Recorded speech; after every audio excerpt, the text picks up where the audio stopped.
अगला है हमारा कोलिनियर वेक्टर। अच्छा, एक और मैं आपको बात बताऊं। जैसे 2D में हमने स्ट्रेट लाइन की इक्वेशन पढ़ी थी, और हमने एलिप्स की इक्वेशन पढ़ी थी, है ना। और सबकी मतलब पूरा पैराबोला ही हमने पढ़ा था 2D में। इक्वेशन यहाँ वेक्टर में भी होती है, वेक्टर में भी वही इक्वेशन सेम लिखी जाती है, जिसमें प्लेन की इक्वेशन और लाइन की इक्वेशन 3D की वेक्टर इक्वेशन, ये हमारे कोर्स में है। बाकी की इक्वेशन हमारे कोर्स में नहीं है ना। कोलिनियर वेक्टर, ये कोलिनियर वेक्टर की मदद ली जाती है लाइन की इक्वेशन में, है ना, इसलिए मैंने अभी बताया आपको। चलिए, कोलिनियर वेक्टर। चलिए, तो what are the two vector are said to be collinear. Two vector are said to be collinear.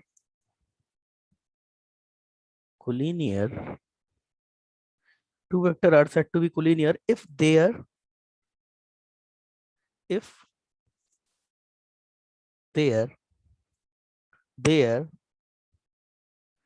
directed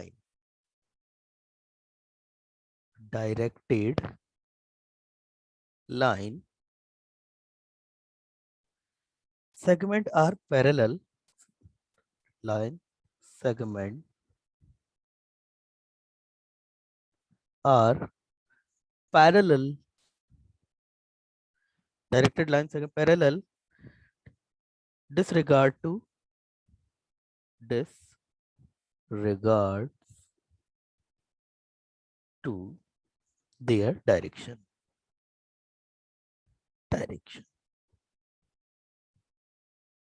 Disregard to their direction. Collinear vector are also called collinear vectors, are also called collinear vectors are also called parallel vectors parallel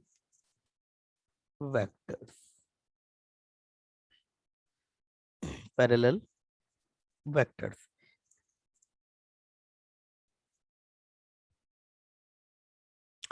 If they have same direction, they called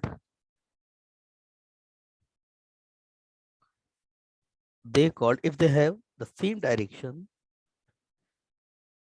they called as like vectors. If they have opposite direction,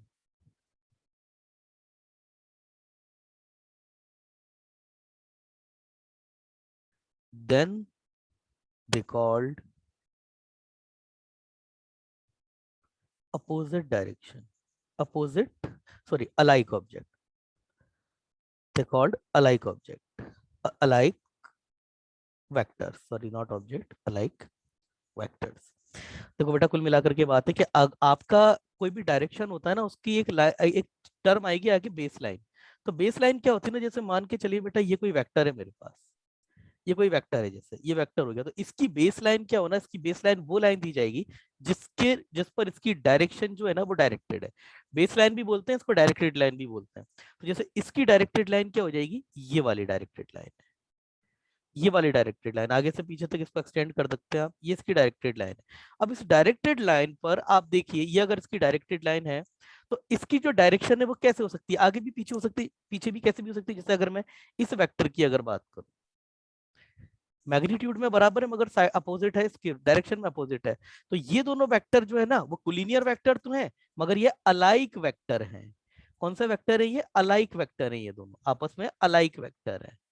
alike क्यों है, क्योंकि इनकी direction उल्टी है। यही अभी अगर मैं मान के चलिए ये वेक्टर ले लूं आपका सेम मैग्नीट्यूड का, ये और ये दूसरा वेक्टर, ये मैग्नीट्यूड भी सेम है और डायरेक्शन भी सेम है, तो ये दोनों अब आपके पास क्या हो जाएंगे, लाइक वेक्टर है, एक ही वेक्टर है। ठीक है, ये आपके पास लाइक वेक्टर है।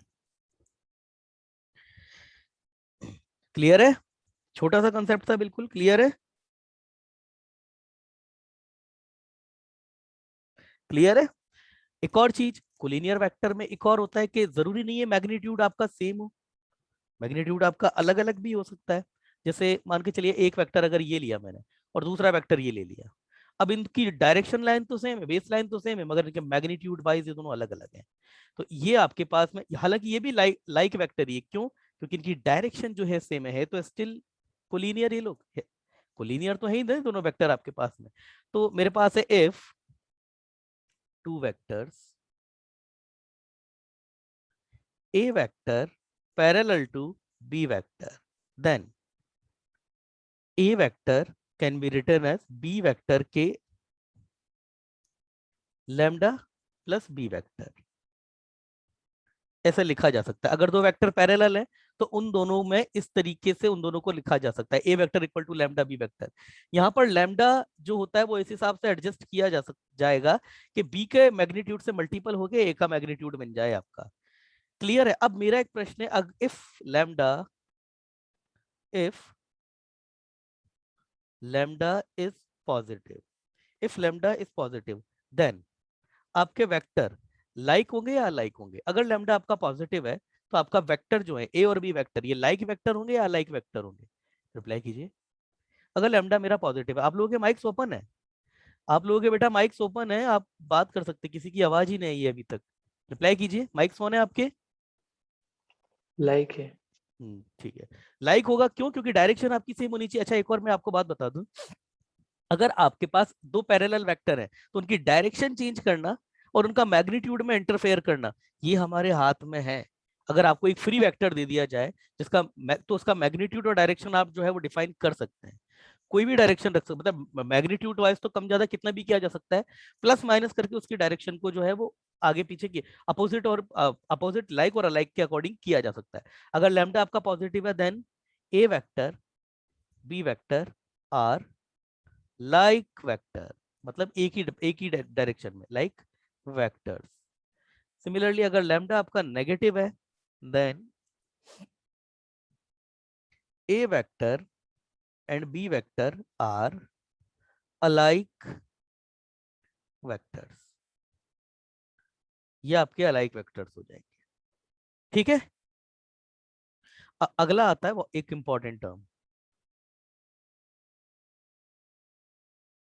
If A vector and B vector are non zero, non collinear vector are non zero and non collinear vectors, non-zero and non-collinear vectors, then a vector x plus b vector y equal to 0 if and only if x equal to 0 and y equal to 0। ठीक है? अगला two non zero non collinear vector, two non zero non collinear vectors are also called linearly independent vector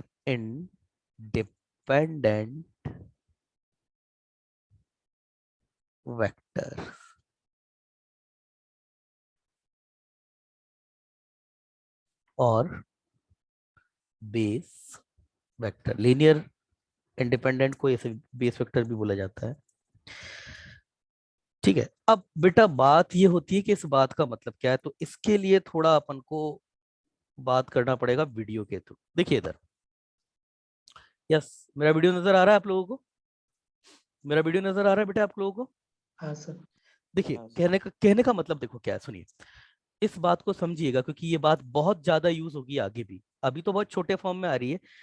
क्या होता है linear dependent और linearly independent vector? तो कुल मिलाकर के अगर आपके पास 4 वेक्टर है, चारों के मैग्नीट्यूड में इंटरफेयर करके किसी भी तरीके से अगर आप जीरो ला दो तो ये आपके पास जो है वो लीनियर डिपेंडेंट हो जाएंगे। और अगर आप इनको जीरो नहीं ला पाए तो फिर ये आपके पास लीनियरली इंडिपेंडेंट वेक्टर हो जाएंगे। अब मेरी बात सुनना, मैं बोल रहा हूं बेटा कि मेरे पास एक वेक्टर तो ये है और एक वेक्टर ये है। अब आप इसके मैग्नीट्यूड और डायरेक्शन में कुछ भी इंटरफेयर कीजिए, इनका रिजल्टेंट जीरो लाके दिखा दीजिए, तो क्या कर सकते हैं आप तो बताइए। अगर इसका अभी इसको एज वेल एज लिख दिया जाए ऐसे ही, तो क्या इनका रिजल्टेंट जीरो हो सकता है? क्या नहीं हो सकता? इनका रिजल्टेंट तो बीच में कहीं आएगा। यही तो पढ़ा है ना आपने अभी तक, यही तो पढ़ा है ना, इनका रिजल्टेंट बीच में कहीं आएगा। रिप्लाई। हाँ अब अगर मैं आपको बोलूं कि इनका रिजल्टेंट जीरो लाना है, मतलब मैंने बोल दिया कि सपोज ये ए वेक्टर है, तो मैंने बोल दिया ए वेक्टर और ये एक्स है। एक्स आप अपनी मर्जी से फिक्स कर सकते हो कुछ भी। एक्स को अगर आप फिक्स करोगे तो आप ज्यादा, अगर एक्स को पॉजिटिव लोगे तो आप इसकी डायरेक्शन को फिक्स आगे की तरफ फिक्स रखते हो, और अगर एक्स को नेगेटिव लेोगे तो उसकी डायरेक्शन आप आगे पीछे कर, तो आप इसकी डायरेक्शन अपोजिट कर सकते हो। मतलब एक्स के थ्रू आप मैग्नीट्यूड कम ज्यादा भी कर सकते हो और डायरेक्शन को ज्यादा से ज्यादा आगे या पीछे, मतलब फ्रंट और बैक की तरफ मूव कर सकते हो। इसी तरीके से दूसरा वेक्टर है बी वेक्टर, इसको भी मैंने आप y का मल्टीपल कर दिया। अब इसके मैग्नीट्यूड में भी आप इंटरफेयर कर सकते हो और इसकी डायरेक्शन को भी, मतलब डायरेक्टेड और अपोजिट डायरेक्टेड कर सकते हो। और इनकी डायरेक्शन अभी ये है। तो आप मुझे बात बताइए, अगर ये आपके, ये नॉन कोलिनियर वेक्टर्स की बात कर रहा हूँ जो कि कोलिनियर नहीं हो सकते, तो क्या आप x और y को ऐसा कोई नंबर दे सकते हो जिससे इनका सम जीरो आ जाए? आप ही बताइए, ऐसे x और y क्या लोगे आप कि इनका सम जो है वो जीरो आ जाए, मतलब इनका रिजल्टेंट जो है वो जीरो आ जाए? क्या लोगे आप? एक और मैं आपको बात बताऊं, रिजल्टेंट हमेशा बड़े वेक्टर की तरफ जाता है। मतलब अगर मैं बोलूं ना रिजल्टेंट है मेरा, तो रिजल्टेंट का झुकाव जो बड़ा वेक्टर होता है ना, जो इफेक्टिव वेक्टर होता है, उसकी तरफ जाता है। जैसे मान के चलिए मैं 50 न्यूटन का फोर्स इधर लगाऊं, इधर 3 न्यूटन का फोर्स लगाऊं, तो इसका रिजल्टेंट 50 न्यूटन की तरफ ज्यादा होगा। मतलब इसका जो रिजल्टेंट होगा ना, वो 50 न्यूटन की तरफ ज्यादा झुका होगा, 3 न्यूटन की तरफ कम झुका होगा। तो ये है अगर आपके पास में इसका वेक्टर, आप एक्स में कुछ भी इंटरफेयर कर लो, इसका रिजल्टेंट आप जीरो नहीं कर सकते। अगर मैं कहूं कि इसका रिजल्टेंट मैंने जीरो कर दिया, तो एक्स और वाई की वैल्यू क्या क्या हो सकती है? केवल और केवल एक ही, क्या एक्स भी आपका जीरो हो जाए और वाई भी जीरो हो जाए। अदरवाइज इन दोनों वेक्टर का आप मुझे बता दीजिए, करके बता दीजिए, इनका इनका रिजल्टेंट जीरो ला के दिखा दीजिए। नहीं ला सकते आप। केवल एक ही तरीका है आपके पास, एक्स को भी जीरो कर दो, वाई को भी जीरो कर दो, अदरवाइज और कोई तरीका नहीं है आपके पास। बात आई समझ में आपके पास? बात आई समझ में? हाँ सर। अरे सब सब सब बैठे हुए हैं, सब बात की सब बताइए। मतलब ये नॉन कोलिनियर वेक्टर का रिजल्टेंट जीरो नहीं ला सकते आप। रिप्लाई कीजिए, रिप्लाई कीजिए। मैं दो वेक्टर्स की बात कर रहा हूं अभी। रिप्लाई कीजिए, हाँ रिप्लाई सर। कीजिए। है ना? अच्छा दूसरा, अभी मैं कोलिनियर वेक्टर की बात करूं, ये कोलिनियर वेक्टर है।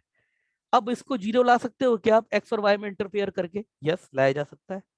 इसका मैग्नीट्यूड जितना है उतना ही इसका मैग्नीट्यूड कर दूं मैं एक्स और वाई के अरेंजमेंट से, तो इनका जो है रिजल्टेंट है वो जीरो लाया जा सकता है।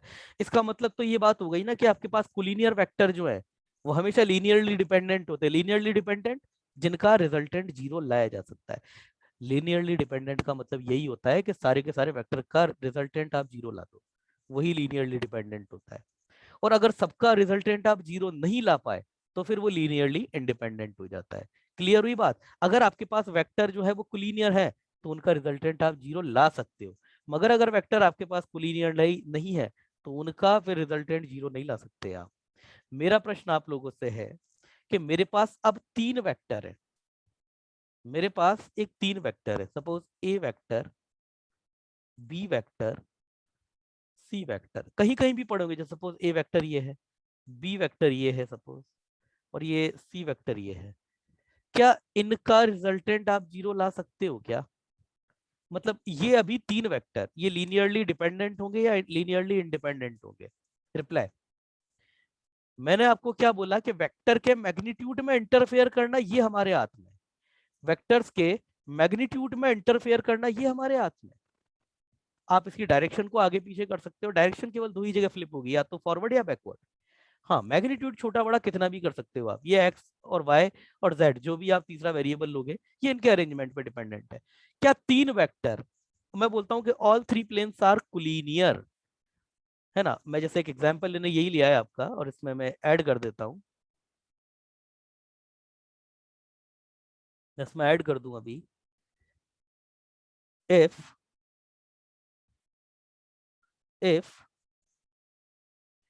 थ्री कोप्लेनर वेक्टर, कोलिनियर नहीं कोप्लेनर, कोप्लेनर वेक्टर, कोप्लेनर क्या होता है, एक ही प्लेन में ही है, vectors are A vector, B vector, C vector, और हाँ भाई लीनियरली डिपेंडेंट होंगे या इंडिपेंडेंट होंगे, दिमाग लगाओ अपना। ये लीनियरली डिपेंडेंट होंगे, बच्चे का मैसेज आया है, मैं जरा बच्चे का मैसेज पढ़ लूं। यस सर गॉट इट, ठीक है। हाँ भाई रिप्लाई कीजिए, लीनियरली डिपेंडेंट होंगे या लीनियर, हाँ हाँ बोलिए क्या क्या होंगे, हो सकते हैं। मतलब क्यों होंगे, कैसे होंगे। अरे सिंपल सी बात है बेटा, इधर देखो इधर, ये ए वेक्टर ये लिया आपने, है ना, मैं बहुत रैंडम केस ले रहा हूँ, सपोज बेटा बी वेक्टर ये हो गया, और सी वेक्टर कहीं ये उल्टा ऐसा पड़ा हुआ है, तो आपने ए वेक्टर और बी वेक्टर को जोड़ा, ध्यान से सुनना अब, ध्यान से सुनना, ये बहुत अच्छी टेक्निक है, काम आएगी। ए और बी बी वेक्टर को देखो जोड़ते कैसे, हेड से हेड टच कर दो या फिर टेल से टेल टच कर दो, तो मैं टेल से टेल टच कर रहा हूँ, ये ए वेक्टर हो गया और ये मेरा बी वेक्टर हो गया, ठीक है ना। अब मैं इनके मैग्नीट्यूड में, अब ये सी वेक्टर ये है मेरे पास, ये सी वेक्टर को अभी मैंने ऐड नहीं किया, मैं जस्ट यहाँ पर मैंने उठा के रखा है सी वेक्टर, तो मैं इन तीनों को, इन तीनों का रिजल्टेंट मुझे जीरो लेकर के आना है, इन तीनों का रिजल्टेंट मुझे जीरो लेकर के आना है, तो यस इसके मैग्नीट्यूड और इसके मैग्नीट्यूड और इसके मैग्नीट्यूड में C A X vector plus A X vector plus B Y vector plus C Z vector, मतलब C vector Z, Z C vector, X A vector plus Y B vector plus Z C vector, इनके तीनों में magnitude में मैं arrangement करके इन तीनों का sum zero लाया जा सकता है, कोई प्रॉब्लम नहीं है इसमें, लाया जा सकता है। मैग्नीट्यूड को आप आगे पीछे कर सकते हो, अगर विजुअलाइज करना चाहते हो तो जैसे मैं एक बात बताऊं, देखो इधर मैं कुछ एक बताता हूँ आपको, है ना बेटा, देखो इधर बेटा, मान के चलो ये तुम्हारा ए वेक्टर है, ये तुम्हारा मान के चलो बी वेक्टर है, ठीक है। अब मेरे पास सी वेक्टर है, सी वेक्टर के मैग्नीट्यूड में मैं चेंज कर रहा हूँ। हाँ बेटा विघ्नेश जरा लाइन पे आओ, लाइन पे आओ। हाँ सर। अच्छा बेटा देखो इधर, अभी अगर मैं तुमको बोलूं कि इनका रिजल्टेंट तुमको जीरो करना है, मतलब इन दोनों वेक्टर का रिजल्टेंट तुम्हें जीरो करना है, मतलब यही हो गया ना, कि मान के चलो अगर ये तुम्हारा कोई एक ऑब्जेक्ट है, ये तुम्हारा कोई एक ऑब्जेक्ट है, तो इन पर दो फोर्स तो इस तरीके से लग रहे हैं, मैं तीसरा फोर्स इस तरीके से लगा दूं कि ये फोर्स जो है वो स्टेशनरी हो जाए, यही तो रिजल्टेंट जीरो होने का मतलब है। भाई ये एक आपके पास ऑब्जेक्ट है, यहाँ पर एक न्यूटन, एक एक मतलब 50 न्यूटन इधर से लगाओ, 50 न्यूटन इधर से लगाओ, तो ये रिजल्टेंट की तरफ चला जाएगा। तीसरा अगर मैं इस तरीके से लगा दूं कि इन दोनों का, कि इसको स्टेशनरी कर दूं, तो इसका मतलब यही तो है ना कि इन दोनों के रिजल्टेंट को तीसरे ने बैलेंस कर दिया, यही तो बात है, यही तो हाँ मतलब होता है आपका।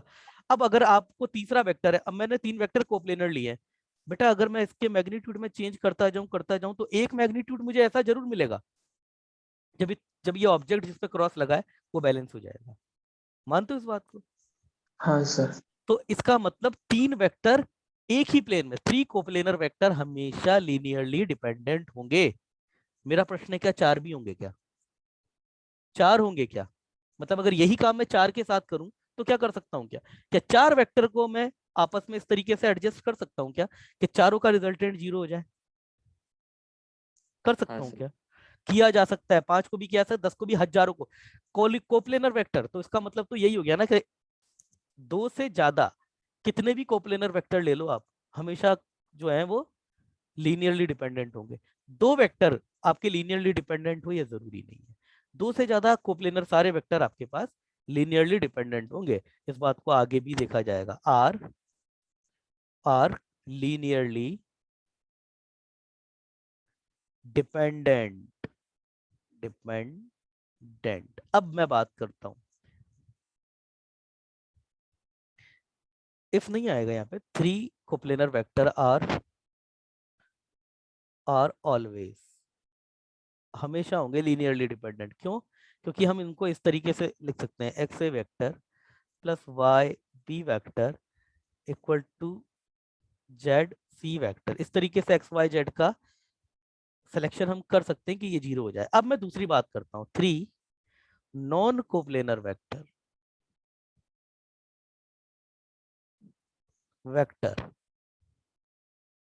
आर, यस, अब मेरे पास 3 नॉन कोप्लेनर वेक्टर है। जैसे बेटा मान करके चलो, एक, अब मेरे को इसको दिखाने के लिए तुमको थोड़ा सा, ये आपके पास वाई एक्सिस है, ये आपके पास जेड एक्सिस है, एक्स एक्सिस है, और ये आपके पास जेड एक्सिस है। जैसे ये तीनों ही अभी नॉन कोप्लेनर वेक्टर है, मतलब एक्स, ये वाई वेक्टर जो है ये आपकी स्क्रीन पे ऊपर की तरफ जा रहा है, ये एक्स वेक्टर जो एक्स एक्सिस है ये इधर इधर की तरफ जा रही है, और ये जो जेड एक्सिस है ना बेटा, ये आपकी तरफ स्क्रीन से परपेंडिकुलर ऐसे आपकी तरफ बाहर निकल रहा है। मतलब देखने में ये आपकी वाई एक्सिस हो गई, ये आपकी एक्स एक्सिस हो गई, और ये आपकी जेड एक्सिस आपकी तरफ जाती हुई हो गई। अगर ये तीनों ही, मैं और भी ले सकता हूँ, और भी बहुत सारे वेक्टर लिए जा सकते हैं। 2 वेक्टर इस प्लेन में ले लूं, तीसरा वेक्टर ऐसे बाहर की तरफ किसी भी डायरेक्शन में आपकी तरफ ले लूं, क्या इन तीनों का रिजल्टेंट आप 0 ला सकते हो? क्या क्या इन तीनों का रिजल्टेंट आप 0 ला सकते हो? मतलब इन तीनों को आप इस तरीके से, हाँ, इनके मैग्नीट्यूड में आप इंटरफेयर कर सकते हो। जैसे मान के चलिए इनको एक्स एक्सिस, वाई एक्सिस या जेड एक्सिस भी ना लें, इसको, मतलब ये आपकी स्क्रीन में ऊपर का जो वेक्टर है, इसको मैंने ए वेक्टर ले लिया, इसके मैग्नीट्यूड में आप एक्स के थ्रू इंटरफेयर कर सकते हो। ये आपके इधर की तरफ जाने वाला जो वेक्टर है, इसको मैं बी वेक्टर ले लिया, अगेन वाई के थ्रू इसके मैग्नीट्यूड में इंटरफेयर कर सकते हो। या आपकी तरफ जो वेक्टर आ रहा है, इसको मैंने सी वेक्टर ले लिया, जेड के थ्रू इसके भी मैग्नीट्यूड में आप इंटरफेयर कर सकते हो। तो आप मुझे बताइए, क्या X A vector plus Y B vector plus Z C vector, क्या इसको आप 0 करार कर सकते हो? क्या क्या आप इसको 0 बना सकते हो? क्या एक्स वाई जेड का चयन इस तरीके से, इनका सिलेक्शन कुछ इस तरीके से किया जा सकता है कि इनका तीनों का रिजल्टेंट 0 आ जाए? ऐसा पॉसिबल है? रिप्लाई कीजिए, क्या ऐसा किया जा सकता है? नहीं। नहीं किया जा सकता। पर अफसोस एक ही बच्चे का रिप्लाई आया है, बच्चा, अच्छा, बच्चे का मैसेज आ रहा है, 3 बच्चों के मैसेज आए, नहीं सर नहीं, 4 रिक्वायर्ड। अच्छा, रोहित का कहना है सर 4 होंगे। अच्छा चलो बेटा रोहित, मैंने तुमको 4 भी दे दिए, मैंने तुमको 4 भी दे दिया। अब 4 क्या है? 4 ये भी आप ही की तरफ प्लेन में, मतलब चारों नॉन को प्लेनर है, मतलब चारों आपके पास। अच्छा, 2 वेक्टर हमेशा एक ही प्लेन में होते हैं भैया, 2 वेक्टर हमेशा, जैसे 2 पॉइंट हमेशा एक लाइन पर होते हैं ना, ऐसे ही 2 वेक्टर हमेशा कोप्लेनर होते हैं। मतलब 2 वेक्टर को कंटेन करने वाला एक प्लेन हमेशा होगा। अब एक प्लेन तो ये हो गया, तीसरा प्लेन ये हो गया, चौथा प्लेन, चौथा वेक्टर जो है बेटा इन तीनों के बीच में है। भाई रोहित का कहना ये इन तीनों के बीच में है, ये इन तीनों के बीच में है यहाँ पे। अब इनको क्या किया जा सकता है? क्या ये चौथा है आपका, ये इसके प्लेन में, क्या इन चारों को आप लीनियरली डिपेंडेंट कर सकते हो? इसका आंसर है यस, इन तीनों का रिजल्टेंट इसके अलोंग लाया जा सकता है, इन चारों के अरेंजमेंट से, तो उसको किया जा सकता है। तो आपके पास अभी बात सिर्फ इतनी है कि तीनों, 3 non coplanar vectors are always linearly independent, linearly independent. ठीक है, मतलब इस बात को कहने का मतलब क्या है कि if A vector, B vector, C vector are 3 non coplanar vector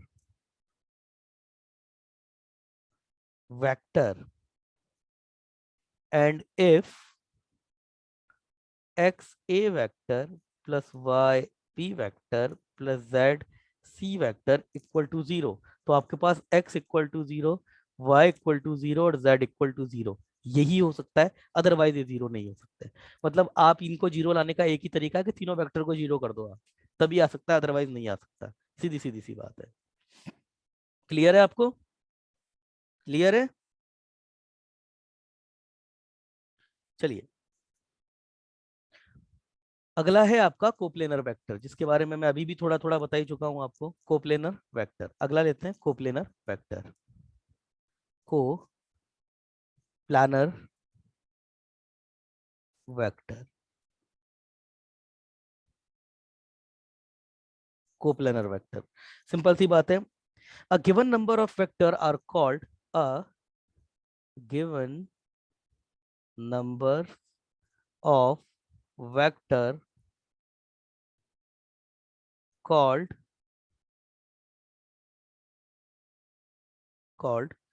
coplanar vector, coplanar vector, coplanar vector, a given number of vector called coplanar vector if there if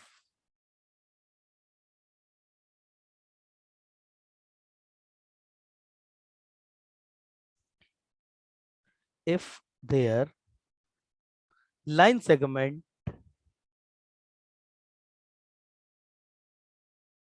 if their line segment are all segment are all parallel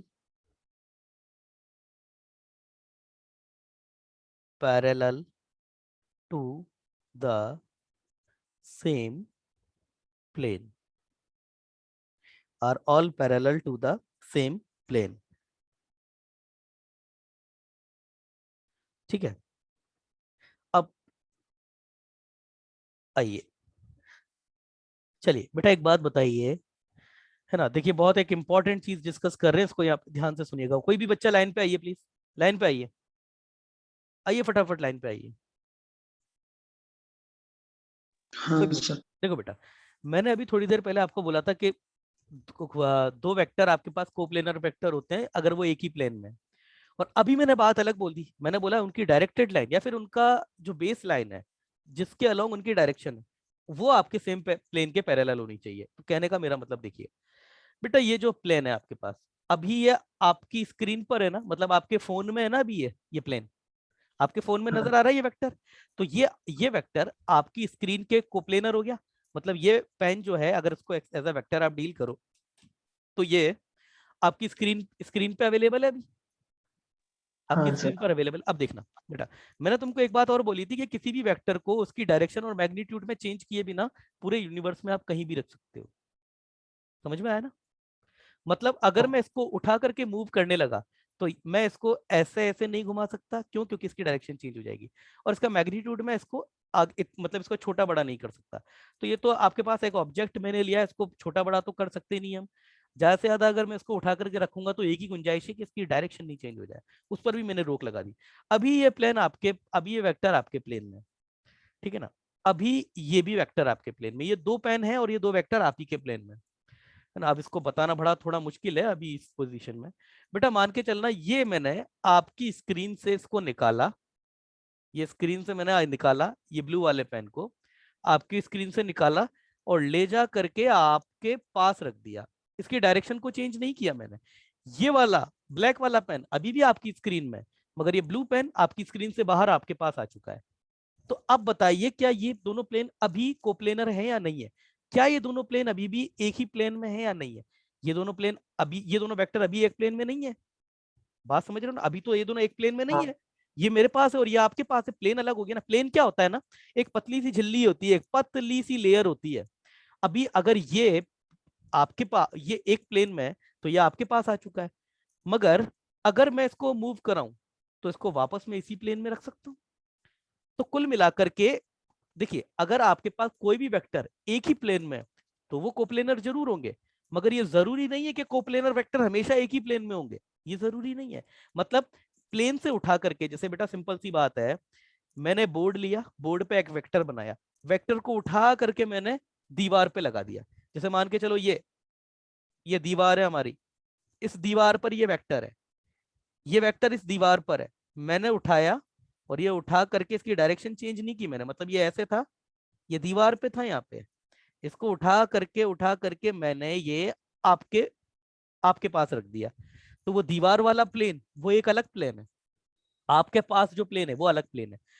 ये पहले यहाँ था, ये यहाँ पर हो गया, तो इसका प्लेन चेंज हो गया ना, मगर वो प्लेन तो हमने चेंज किया है, हम चाहे तो हाँ उसको दोबारा वहीं रख सकते। तो कुल मिलाकर के अगर आपका कोई प्लेन है, उसकी जो डायरेक्टेड है, कोई उसकी जो डायरेक्टेड लाइन है, जैसे ये मानो, जैसे मान के चलो बेटा, ये मेरे पास ये वेक्टर है, ए वेक्टर, इसकी डायरेक्टेड लाइन क्या है? ये इसकी डायरेक्टेड लाइन हो जाती है, ये इसकी डायरेक्टेड लाइन है, आगे पीछे ये, अच्छा इसकी डायरेक्शन ये है। तो ये जो डायरेक्टेड लाइन है ना, ये डायरेक्टेड लाइन अगर आपके किसी प्लेन के पैरेलल है, किसी प्लेन के पैरेलल है, तो ये वेक्टर उस प्लेन के साथ कोप्लेनर हो जाएगा। मतलब ये उसी में से ही उठ करके आया हुआ होगा, ऐसा मान सकते हैं आप। समझ में आई बात? बात समझ में आई? रिप्लाई कीजिए प्लीज, हाँ रिप्लाई कीजिए। तो कुल मिलाकर के मैं ये बोलता हूं ना कि coplanar vector are the vector existing in a same plane. ये परफेक्ट डेफिनेशन नहीं है। एक ही प्लेन में रहने वाले सारे वेक्टर कोप्लेनर होंगे, मगर ये जरूरी नहीं है कि कोप्लेनर वेक्टर हमेशा एक ही प्लेन में होंगे, अलग अलग प्लेन में भी हो सकते हैं, मगर वो दोनों प्लेन भी फिर आपस में पैरेलल होंगे। मतलब मेरे पास, मान के चलो, एक ये हाथ मेरा एक प्लेन है और ये दूसरा हाथ मेरा ये दूसरा प्लेन है, ठीक है ना? मतलब ये मैंने एक लाइन, ये वेक्टर मैंने अपने हाथ में ये एक वेक्टर बना दिया, और मैंने एक वेक्टर ये अपना इसमें भी बना दिया। समझना बेटा मेरी बात जो मैं कहना चाह रहा हूँ। अभी ये मेरे हाथ में ये एक वेक्टर है और ये दूसरा प्लेन है, इसमें भी ये एक वेक्टर है। अब अगर ये प्लेन आगे पीछे हो जाए तो ये दोनों वेक्टर आपके को नॉन, मतलब जो है वो एक प्लेन में नहीं है, मगर इस प्लेन को अगर मैं उठा करके पीछे ले आऊं, अब ये दोनों वेक्टर कोप्लेनर हो गए ना। अब ये दोनों हाँ वेक्टर कोप्लेनर हो गए, ये कहने का मतलब है मेरा, सिर्फ यही कहने का मतलब है। कुल मिलाकर के एक वेक्टर, जो आपके कोई वेक्टर अगर गिवन प्लेन के पैरेलल है, मतलब एक वेक्टर जो गिवन प्लेन के पैरेलल है, तो वो उस प्लेन के कोप्लेनर वेक्टर होगा, क्योंकि उसको उसी प्लेन में दोबारा रखा जा सकता है। समझ में आया? अब यहां पर बात करते हैं बेटा, मान के चलो ये एक वेक्टर है, समझ रहे हो बेटा? ये एक वेक्टर है, सुनना मेरी बात, ये एक वेक्टर है। इसी तरीके से ये मेरे पास एक प्लेन है। अब आप बताइए, क्या इस वेक्टर को मैं इस प्लेन में रख सकता हूं क्या? ये वेक्टर इस प्लेन में आ जाएगा? नहीं। नहीं आ सकता। तो ये वेक्टर इस प्लेन के वेक्टर्स के साथ में कोप्लेनर नहीं हो सकता। समझ में आया? तो ये एक फर्क होता है क्या है ना पहले बेटा, कि कई बार, मतलब अभी जैसे मैंने इनिशियली तुम्हें बताया था, इनिशियली जब मैंने तुम्हें बताया था, विवेक खड़े का मैसेज आता है। अरे बेटा, विवेक खड़े की थोड़ी प्रॉब्लम है, थोड़ा ग्रुप में पूछ लेना। इस बच्चे को कुछ चीजें पढ़नी है, आप इससे थोड़ा बात कर लेना। अगर वो चीजें किसी और को भी पढ़नी है तो आप देख लीजिएगा कैसे क्या करना है, उस हिसाब से टाइम दे देंगे क्लास के बाद में। वरना इस बच्चे को अलग से टाइम देना ही पड़ेगा फिर, है ना? मतलब इसको तो टाइम देंगे ही, कोई और भी अगर आना चाहे तो आ सकता है, मेरा कहने का सिर्फ ये मतलब है। तो कुल मिलाकर के बात यह है कि the vector existing in a same plane are coplanar vector, but the only vector are existing in a same plane would be the coplanar vector. This is wrong. ये है बात कुल मिला के। तो ये हमारे पास एक कोप्लेनर वेक्टर की डेफिनेशन है। और यहाँ पे मैं मेंशन भी कर देता हूं, vector lies in a same plane are coplanar, but it is not perfect definition, not perfect definition nation of coplanar vector. बस ये हो गया, इतना, इससे आगे नहीं। अब बहुत ज्यादा एम्फासिस हो गया, अब इससे आगे फिर बच्चे ही कंफ्यूज होते हैं। बस इतना ही ठीक है अभी। समझ में आया ना भाई? बात क्लियर हुई ना? चलिए आगे देखते हैं। मैं वीडियो स्ट्रीम बंद कर रहा हूं दोबारा से, अगला देखते हैं।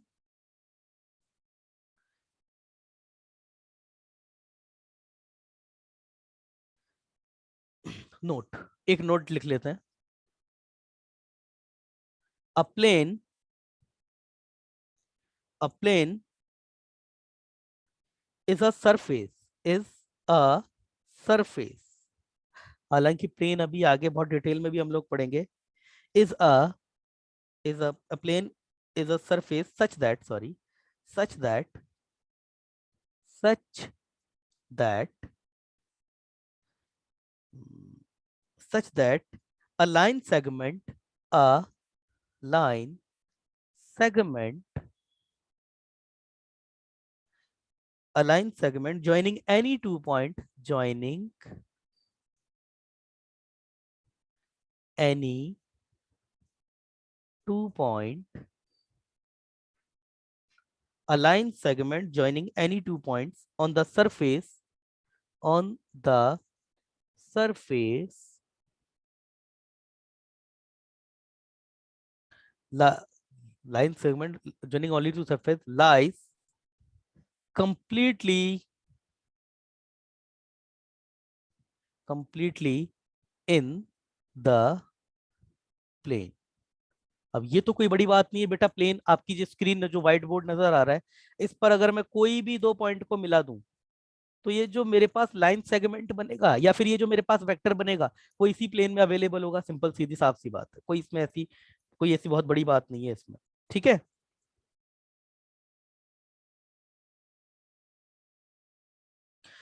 चलिए अब बेटा मैं एक बात बताओ।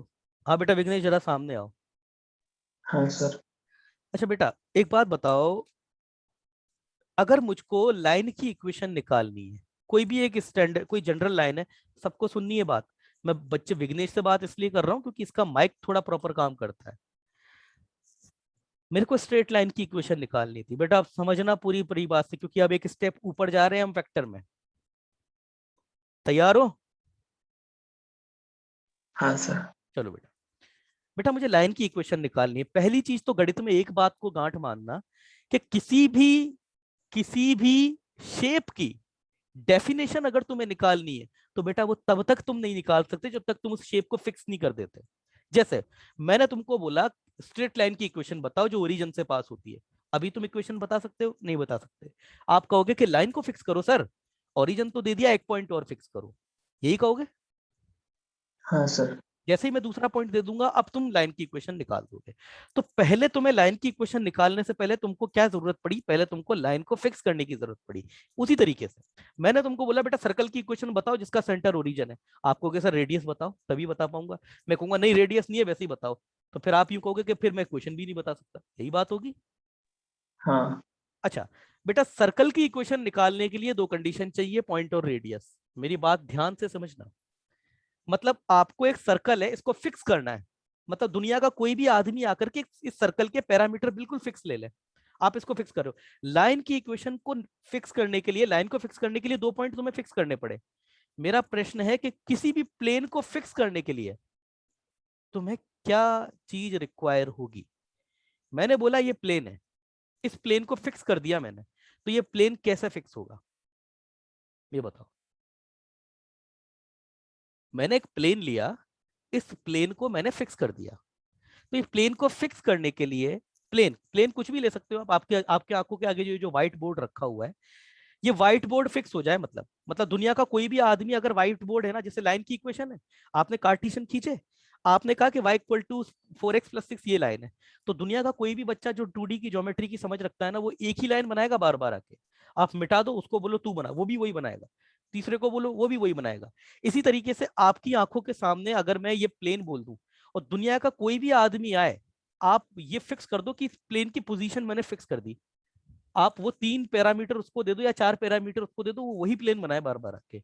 ऐसा पॉसिबल है क्या? एक प्लेन को फिक्स करने के लिए कितनी चीज की रिक्वायर्ड, कितने एसेट्स की रिक्वायर्ड होती है? जैसे पॉइंट लाइन को फिक्स करने के लिए दो पॉइंट की रिक्वायरमेंट होती है, कितने की रिक्वायरमेंट है? बच्चे का मैसेज आया है, तुम आंसर नहीं कर पाए। 3 परपेंडिकुलर प्लेन नहीं अनिकेत, नहीं बेटा, मैं बताता हूं आपको। एक प्लेन को फिक्स करने के लिए आपको 3 पॉइंट की जरूरत है, 3 पॉइंट की। जैसे 3 पॉइंट की क्यों जरूरत है सर, अभी बता देता हूं 3 पॉइंट की ही क्यों जरूरत है। इधर देखो बेटा, ये मेरे पास 2 पॉइंट है। विघ्नेश बेटा बात सुनना, ये मेरे पास 2 पॉइंट है, इन दोनों पॉइंट से अब कितने प्लेन पास हो सकते हैं? इनफाइनाइट। क्यों? ये मेरे पास एक लाइन है, एक लाइन है मेरे पास। ये एक लाइन कितने प्लेन में हो सकती है बेटा? ये एक लाइन है, ये एक लाइन कितने प्लेन में हो सकती है? ये मेरे पास एक लाइन है 2 पॉइंट को मिलाने वाली, इससे कितने प्लेन पास हो सकते हैं? एक प्लेन ऐसे पास हो जाएगा, एक प्लेन नीचे से पास हो जाएगा, एक प्लेन इधर से पास हो जाएगा, तो इससे कितने प्लेन पास हो सकते हैं? इनफाइनाइट प्लेन पास हो सकते हैं। तो आप ये बात तो समझ गए कि 2 पॉइंट से इनफाइनाइट प्लेन पास हो सकते हैं। अब अगर मैं एक तीसरा पॉइंट भी दे दूं, मतलब अब मेरे पास ये जो ट्राइंगल वाला प्लेन है ना, ये फिक्स हो गया। अब ये प्लेन फिक्स हो गया मेरा। तो एक प्लेन को फिक्स करने के लिए तुम्हें कितने पॉइंट की, बच्चे का मैसेज हो गया अच्छा, एक प्लेन को फिक्स करने के लिए तुमको कितने प्लेन की जरूरत है बेटा? सॉरी, एक प्लेन को फिक्स करने के लिए 3 पॉइंट की जरूरत है। समझ में आई बात? समझ में आई हाँ। ना बात? चलिए बेटा, अच्छा हम दूसरा क्या करते थे, देखो बिल्कुल स्टेप बाय स्टेप जैसा पढ़ते आए ना वैसा ही रिले करते चलो, कुछ भी नया नहीं है। देखो बेटा, मैं लाइन की इक्वेशन बोलता था, मैंने बोला एक पॉइंट ये है, दूसरा पॉइंट ये है। जैसे ये बोल दिया मैंने 1, नहीं 2,3 है, ये बोल दिया मैंने 1,2 है। आप क्या करते थे, आप क्या करते थे, इस पर इसका स्लोप निकाल दोगे, अलग अलग तरीके से कर सकते हैं। इसका स्लोप निकालते थे, इसी लाइन पर एक जनरल पॉइंट मान लेते थे आप, है ना, मतलब बता करने का तरीका x, y। और क्या करते थे, अगर ये a है ये b है, तो आप pa का स्लोप ab के स्लोप के बराबर कर दो, वो भी वही बात है। तो अगर ये 2,1 है तो ये y-1 upon x-2 equal to ये आपके पास में 2-1 अपॉन 1-2। ये लाइन की इक्वेशन आ गई आपके पास। मतलब एक तरीका तो ये भी था ना एक, तो हम अगर किसी कर्व की इक्वेशन निकालते हैं तो सबसे पहले तो उस पर पॉइंट को फिक्स करते हैं, फिर एक जनरल पॉइंट लिया जाता है। बेटा यही तो करते हैं ना, बोलो, सर। है ना। अब देखो बेटा, let there are 3 position vector. Position vector की डेफिनेशन में लिखवा चुका हूं आप, है ना, नहीं हुई तो आगे आ जाएगी। Let there are 3 position vector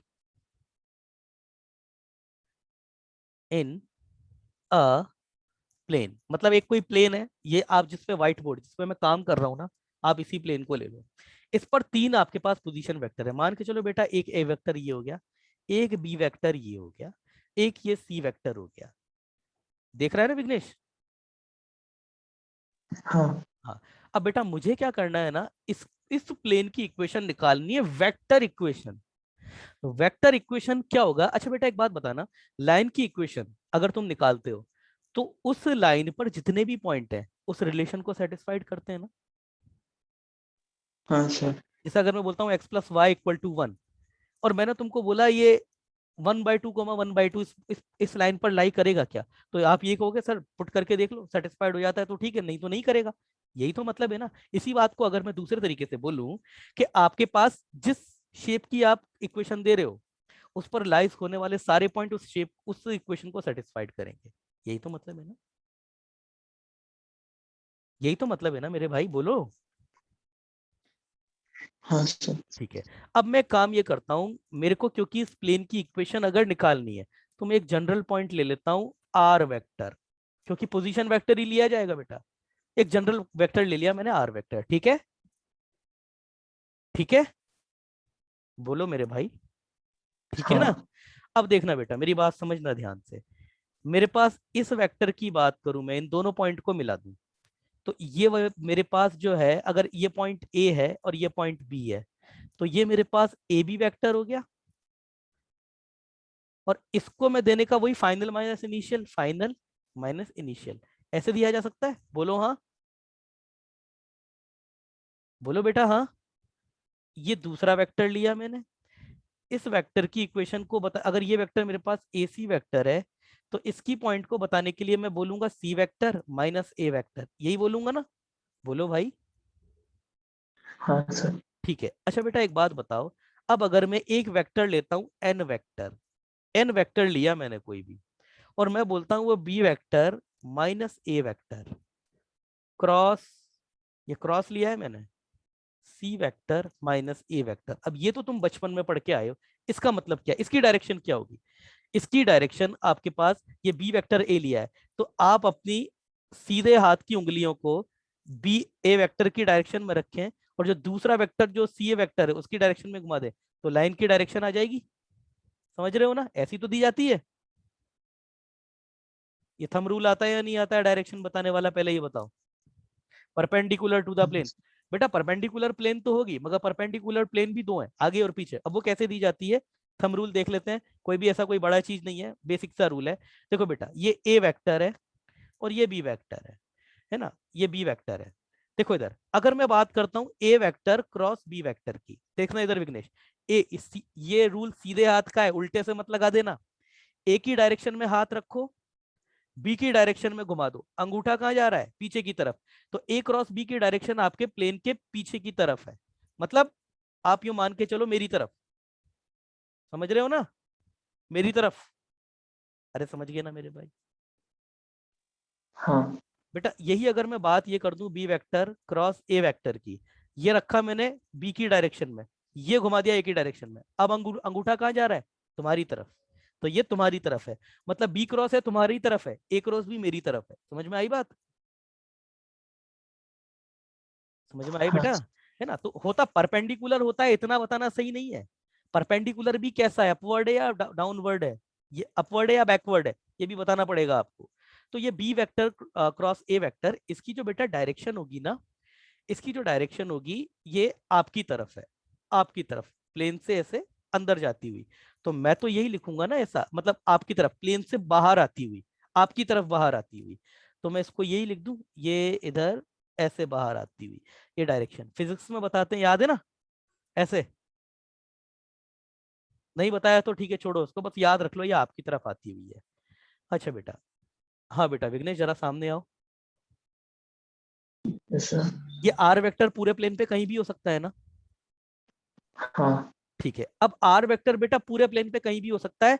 are vector एक कंडीशन को सेटिस्फाइड करेगा। मैं एक वेक्टर लेता हूं, मैं रेफरल वेक्टर ए भी ले सकता हूं, बी भी ले सकता हूं, सी भी ले सकता हूं, मतलब ये तो लूंगा ही। इसके अलावा इन तीनों में से मुझे एक लेना है। हाँ बेटा विघ्नेश, कौन सा लूं तुम ही बताओ, एबीसी में से कौन सा लूं, बताओ कौन सा लूं? सी। सी ले लेता हूं। बच्चे ने बोला इसलिए मैंने सी ले लिया। ये बेटा मैंने ले लिया सी वेक्टर। इसकी डायरेक्शन तुम तुम्हारी मर्जी से फिक्स कर दो बेटा, मैं तो ये फिक्स कर रहा हूं। तो मेरे पास जो इस पॉइंट का पोजीशन वेक्टर का नाम आर है, ये मेरे पास आर सी वेक्टर जो है बेटा, वो सी वेक्टर माइनस आर वेक्टर होगा। तुम मना नहीं कर सकते इस बात से, बोलो। हाँ ठीक है। अच्छा बेटा एक बात बताओ, C vector minus R vector dot N vector क्या होगा? क्या होगा? क्या होगा? अब देखो, सी आर वेक्टर क्या प्लेन में है क्या विघ्नेश बेटा? सी आर वेक्टर प्लेन हाँ में है सर। ना? टेन और एन वेक्टर परपेंडिकुलर तुम्हारी तरफ है ना? में। हाँ। तो C R vector dot perpendicular vector, दो परपेंडिकुलर वेक्टर का डॉट प्रोडक्ट क्या होता है? तो जीरो। क्या ये जीरो नहीं होगा क्या? हाँ सर। यही, और आर आपका प्लेन में कुछ भी रख दूं मैं यहाँ पे, ये हमेशा जीरो होगा। हाँ तो क्या प्लेन में अवेलेबल सारे पोजीशन वेक्टर, जब मैं बेटा वेक्टर पढ़ा रहा हूं ना, तो मैं पॉइंट नहीं बोलूंगा, मैं पोजीशन वेक्टर बोलूंगा। 3D में पॉइंट बोला जाता है, वेक्टर में पोजीशन वेक्टर बोला जाता है। तो वेक्टर प्लेन में ये जो व्हाइट बोर्ड तुमको दिख रहा है, इसमें जितने भी पोजीशन वेक्टर है, क्या बेटा सब इस रूल को फॉलो करेंगे क्या? रिप्लाई। हाँ सर। तो क्या N vector dot C vector equal to N vector dot R vector, इस व्हाइट बोर्ड की इक्वेशन नहीं होनी चाहिए क्या? बच्चे का मैसेज आया है। हाँ सर यही होगी। तो बेटा यही प्लेन की इक्वेशन होती है, वेक्टर इक्वेशन। समझ में आया? यही हाँ वेक्टर इक्वेशन होती है प्लेन की। समझ में आई बात? सबको पूछ रहा हूँ बेटा, समझ में आई बात? अरे बेटा छाने मुन्नो, सबसे पूछ रहा हूँ, सबको समझ में आया नहीं आया? क्लास में एक ही बच्चा थोड़ी ना बैठा है, ये सिद्धेश विवेक को समझ में आ गया, अनिकेत प्रथमेश सबसे पूछ रहा हूँ, समझ में आई बात? रिप्लाई। रिप्लाई। आविष्कार बेटा क्लियर है? वेक्टर इक्वेशन ये है, वेक्टर इक्वेशन, ठीक है ना? ये वेक्टर इक्वेशन होती है हमारे पास प्लेन की। तो बेटा एक बात बताओ, अगर आपके पास में किसी भी प्लेन में तीन पोजीशन वेक्टर दे दूं, मतलब जैसे आपकी आंखों के सामने अभी जो दीवार आपको नजर आ रही है आपके घर की, इस पर आप कोई तीन पॉइंट ले लो, तो उस दीवार की प्लेन की जो इक्वेशन है, मतलब दीवार की इक्वेशन बता सकते हो आप? समझ रहे हो ना? समझ में आ गई बात? हाँ चलिए आगे। वैसे तो टाइम हमारा तकरीबन हो गया, एक चीज और छोटी सी है वो भी देख लेते हैं। हाँ, एक और चीज है छोटी सी, वो भी देख लेते हैं। मैं बंद कर देता हूँ वीडियो स्ट्रीम, है ना? जो अगला है हमारे पास,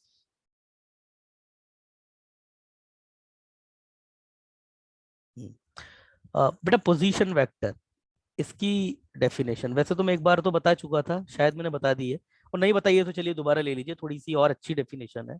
टू स्पेसिफाई, अरे कुल मिला के बात सिंपल है, जो काम 3D में पॉइंट करता है ना वेक्टर में, वही काम आपका पोजीशन वेक्टर करता है। टू स्पेसिफाई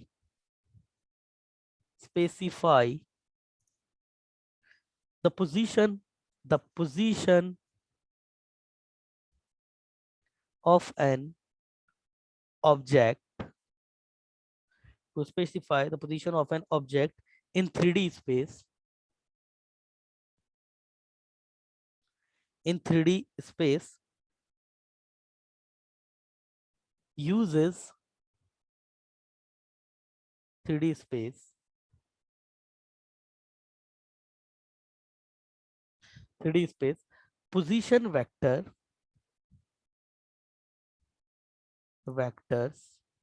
are used, है ना। पोजीशन वेक्टर, ये पोजीशन किसके रेस्पेक्ट में दी जाती है? ओरिजिन के रेस्पेक्ट में। वही काम है, बिल्कुल सब, बिल्कुल सिंपल सा वही काम है। तो लेट ओ, मतलब O vector is the origin, O vector is a origin, B a fixed point, B a fixed point. Then the position vector of A, then position vector of A of a point P is given by OP vector. Getting the OP vector. If the coordinate of P x comma y comma z, then position vector of P would be या will be OP vector, उसको बोला जाएगा। और वो क्या हो जाएगा? X I cap plus Y J cap plus Z K cap. ये बात मैं पहले भी बता चुका हूँ आपको, छोटी सी बात है। तो जैसे मान के चलिए ये कार्टिशन हो गया तीन के, ये आपका तीन तीन का कार्टिशन हो गया। ये ऐसे, ये आपके पास में सपोज बेटा वाई एक्सिस है, ये आपके पास में एक्स एक्सिस है, और ये आपके पास में सपोज जेड एक्सिस है। अब आपके पास में ये पॉइंट पी पड़ा है, आपके पास में ये ओरिजिन है जिसको वेक्टर बोला जाता है। अगर इसके coordinate X comma Y comma Z है, तो आपके पास ये जो पोजीशन वेक्टर होगा ना, ओपी, पी का जो पोजीशन वेक्टर होगा वो ओपी होगा आपके पास, ये ओपी। और ये जो ओपी वेक्टर जो होगा वो क्या होगा? वही फाइनल माइनस इनिशियल। तो फाइनल तो कितना है आपका? X I cap plus Y J cap plus Z K cap minus initial. Initial कितना है? Zero I cap, zero Z cap cap और जीरो के कैप। तो उसको ऐड करोगे तो यही आएगा आपके पास। यही आपके पास में पी का पोजीशन वेक्टर है। ठीक है, तो आज हम लोगों ने बेटा क्या पढ़ा? आज हम लोगों ने प्लेन की इक्वेशन का हल्का सा इंट्रोडक्शन देखा है। इसके ऊपर कुछ अच्छे अच्छे सवाल आएंगे, वो आगे देखे जाएंगे। इसके अलावा कल हम लोग सेम 2D की जगह जो 3D में सेक्शन फॉर्मूला यूज होता है, उसको भी कल हम लोग देखेंगे। ठीक है ना। और सेक्शन फॉर्मूला होने के बाद कल हम पढ़ेंगे ट्रायंगल के अंदर जो हम एसओटी में जो 5 के 5 स्पेशल पॉइंट पढ़ के आए हैं, उस सवालों को, उन्हीं सवालों को वेक्टर से कैसे सॉल्व किया जा सकता है। और यहां पर एक बहुत बड़ा प्रश्न ये उठता है कि सर जब आपने हमको एसओटी पढ़ाई दिया है, तो क्यों पढ़ा रहे हो सर ये पोजीशन वेक्टर से? हम तो कर देंगे वहां पे वो सवाल। मैं अगर मैं मानता हूं आप लोग कर देंगे उन सवालों को, मगर आप यकीन मानिए एसओटी के सारे सवाल इस तरीके से अगर आप करोगे तो बहुत सिंपल जाता है, बहुत सिंपल जाता है। कई फॉर्मूला याद करने से बच जाओगे। आपको आता है अच्छी बात है, मगर इस तरीके से भी मेरी आपको सजेशन है कि देख लो तो बेटर होगा। और दूसरा, कई बार ट्रायंगल का सवाल अगर वेक्टर के फॉर्म में आ गया तो फिर आपको प्रॉब्लम आएगी उसको एसओटी से। एसओटी का सवाल एसओटी से तो कर दोगे, मगर वेक्टर का सवाल अगर एसओटी से एसओटी वाला आ गया तो वहां पर प्रॉब्लम आ जाएगी, है ना। और कोर्स में है तो आ सकता है। तो कल हम देखेंगे सेक्शन फॉर्मूला, और हमारे ट्रायंगल के जो भी हम स्पेशल पॉइंट पढ़कर आए हैं अभी, उनका वेक्टर में क्या यूज है, उनके पोजीशन वेक्टर कैसे निकाले जाते हैं। सेम चीज मैं बता चुका हूं। जैसे हमने पहले सेंट्रोइड देख, अभी हमने क्या देखा था थोड़ी देर पहले? ट्रायंगल के वर्टिसेस दिए। अब हमको ट्रायंगल के पोजीशन वेक्टर दे देगा और पूछ लेगा सेंट्रोइड के पोजीशन वेक्टर क्या है, पूछ लेगा ऑर्थो सेंटर के पोजीशन वेक्टर क्या है। अब सवाल इस तरीके से बनेगा, और इस सवाल में डेप्थ कितनी होगी ये सब हम कल देखेंगे। ठीक है, ठीक है। हाँ सर। चलिए बेटा, है ना, बाकी कल मिलते हैं। और अच्छा, ये सवाल का क्या रहा आपका? एक सवाल इसका अनिकेत का नहीं हुआ है, तो उसका सॉल्यूशन मैं बेटा अभी डाल देता हूँ, ठीक है ना, मैं उसका सॉल्यूशन डाल देता हूँ। चलिए बाकी बाकी कल मिलते हैं।